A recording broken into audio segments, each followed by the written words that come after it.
कलम तलवार से भी ज़्यादा ताकतवर है। जी हाँ, आज के इस वीडियो में हम बात करेंगे कि कैसे एक इन्वेस्टमेंट रिसर्च फर्म ने देश के सबसे बड़े उद्योगपति और दुनिया के तीसरे नंबर पर आने वाले उद्योगपति को 7वें नंबर पर पहुंचा दिया है। कैसे महज 2 से 4 दिनों में अडानी ग्रुप को 4 लाख करोड़ से भी ज़्यादा का नुकसान हुआ है। कौन है ये इन्वेस्टमेंट रिसर्च फर्म और ऐसे फर्म्स का असल काम क्या होता है, ये सब जानेंगे इस वीडियो में। इसके अलावा 2 और अहम मुद्दों पर चर्चा करेंगे। आखिर क्यों देश की गोदी मीडिया चुप है, और इस वीडियो के आखिर में सबसे अहम सवाल पर हम चर्चा करेंगे कि अगर अडानी सड़क पर आए तो कितने भारतीयों को कंगाल होना पड़ेगा। तो चलिए वीडियो शुरू करते हैं। उससे पहले अगर आप हमारे चैनल पर नए हैं तो इसे यूट्यूब पर सब्सक्राइब कर लें और फेसबुक पे फॉलो कर लें।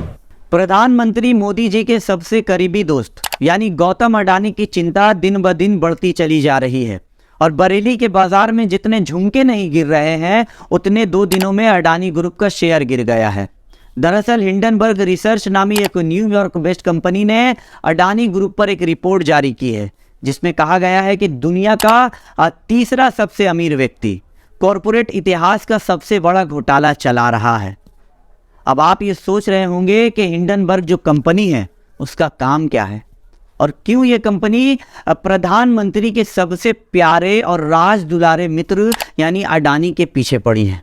दरअसल हिंडनबर्ग एक ऐसी रिसर्च फर्म है जिसका काम ये पता लगाना या एनालाइज करना है कि stocks, mutual funds, bonds, debentures वगैरह जैसी फाइनेंशियल इंस्ट्रूमेंट्स अपना काम ठीक तरीके से कर रही है या नहीं, ताकि इन्वेस्टर्स को ये पता लग सके कि कंपनी कैसा परफॉर्मेंस कर रही है। अरे कहना क्या चाहते हो? फॉर एग्जाम्पल, जैसे पुलिस चोर को पकड़कर ये पता लगाती है कि चोरी कैसे हुई, सीबीआई मर्डर और अन्य क्राइम के पीछे का पता लगाती है, वैसे डॉक्टर अब बीमारी का पता लगाते हैं, और मीडिया, गोदी मीडिया नहीं बल्कि सच्चे मीडिया झूठ के पीछे सच का पता लगाते हैं। ठीक उसी तरह हिंडनबर्ग जैसे रिसर्च फर्म ये पता लगाते हैं कि पैसा मेहनत करके बनाया गया है या देश के 140 करोड़ लोगों के जमा पूंजी को बैंक से उधार लेकर। अच्छा, एक बात सुन आप हैरान रह जाएंगे। जी हाँ, हिंडनबर्ग ने गौतम अडानी को कॉन मैन तक कह दिया है। जी हाँ, कॉन मैन किसे कहते हैं? अगर आपके पास 2 घंटे का समय है तो रणवीर सिंह की movie ladies versus Ricky Bell देख लें, नहीं तो मेरे इस कुछ मिनटों की वीडियो को ज़रूर देखें। कॉन मैन दरअसल उसे कहते हैं जो धोखाधड़ी से पैसा कमाते हैं और मोहल्ले के सबसे रईस और इज्जतदार कुर्सी पर बैठ जाते हैं, जहां उसे इज्जत और शोहरत खूब मिलती है।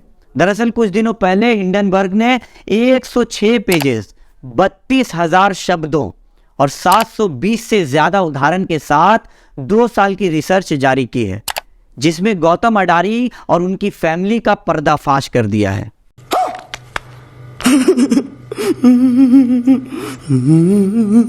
जवाब में गौतम अडानी ने इस रिसर्च को बेबुनियाद बताया है। बात यहाँ खत्म नहीं होती है। उस रिसर्च में अडानी ग्रुप से कुल 88 सवाल पूछे गए हैं, यानी 88 सवाल पूछे गए हैं, पर अब तक इतना सन्नाटा क्यों है भाई? एक भी सवाल का जवाब अब तक नहीं दिया गया है। मीडिया रिपोर्ट के मुताबिक अडानी में टेक लीगल एक्शन, शब्दों पर ध्यान दे, में टेक लीगल एक्शन यानी अडानी लीगल एक्शन ले सकते हैं, लिए नहीं हैं। जबकि जवाब में हिंडनबर्ग ने अमेरिकी अदालत में अडानी का वेलकम किया है और कहा है कि आप आइए, हमारे रिसर्च को गलत साबित कर दीजिए। जबकि ऐसी कंपनियां हमेशा सतर्क रहती हैं, बिना ठोस सबूत के किसी पर आरोप नहीं लगाती, नहीं तो मानहानि जैसे केस भी लग सकते हैं। सवाल यह है कि अब तक क्यों लीगल एक्शन अडानी ग्रुप ने नहीं लिया है? अमेरिकन कंपनी है इसलिए? दाल में कुछ काला है या पूरी की पूरी दाल ही काली है? अब जब फिल्मों की बात आई गई है तो एक और फिल्म की कहानी ज़रा सुन लें। अक्षय कुमार की फिल्म स्पेशल 26 आप में से कई लोगों ने देखी होगी, जिसमें अक्षय कुमार फेक सीबीआई बनकर लोगों से पैसा लूटते हैं। आम लोगों से नहीं, बल्कि जिनके पास काला धन होता है उनसे। बदले में वो लोग कुछ भी नहीं कर पाते, क्योंकि अगर पुलिस में जानकारी देंगे तो पुलिस अक्षय कुमार को पकड़ने और कूटने से पहले उन्हें पूछेगी कि आपके पास ये धन आया कहाँ से।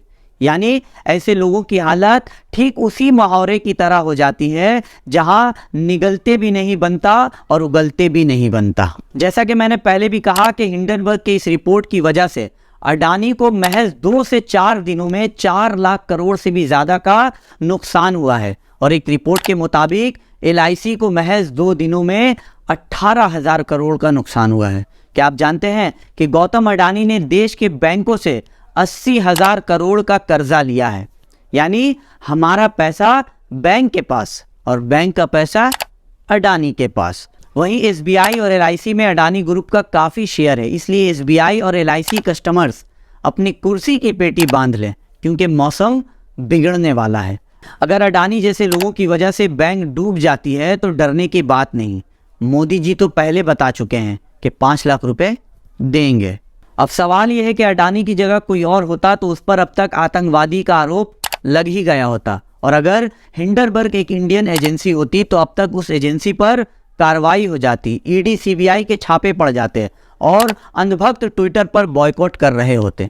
आज देश के आम जनता के पैसों से अडानी के पास Adani green energy, Adani enterprise, Adani transmission, Adani total gas, Adani power वगैरह वगैरह जैसी चीज़ें हैं, और हमारे पास क्या है? बस 15 लाख आने का इंतज़ार। अब मैं 2 तस्वीर आपके साथ शेयर कर रहा हूँ। एक तरफ हमारे देश की प्रिंट मीडिया, दूसरे तरफ विदेशी मीडिया। आप खुद फैसला करें कि कैसे हमारे देश की मीडिया हिंडनबर्ग के इस रिपोर्ट को छुपाने की कोशिश कर रही है।